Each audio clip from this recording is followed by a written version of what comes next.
मी राज्याचा दौरा करून येतोय, रोज राज्यामध्ये फिरतो आणि मला पूर्ण आत्मविश्वास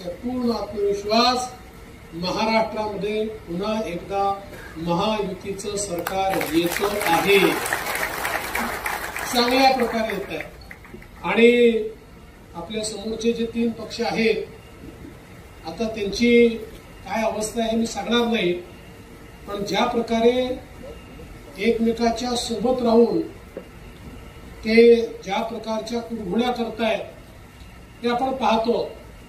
अर्थात काही प्रमाणात आपल्या महायुतीत बंडखोरी झाली आहे, आपल्या नवी मुंबईत तर झाली आहे, पण काही अडचण नाहीये।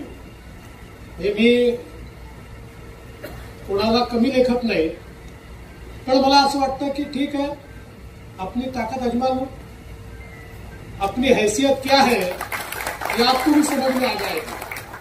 हे जे बंडखोर आहे त्यांना मी एवढंच सांगू इच्छितो, आप भी अपनी ताकत आजमा लो, आपकी हैसियत क्या है ये आपको समझ में आ जाएगा। ज्या दिवशी 23 तारखेला प्रचंड मताने आपली जागा निवडून येईल त्यावेळी निश्चितपणे बंडखोरांचं तोंड देखील छोटंसं झालेलं असेल, मात्र आपल्याला त्याकडे लक्ष द्यायचं नाही।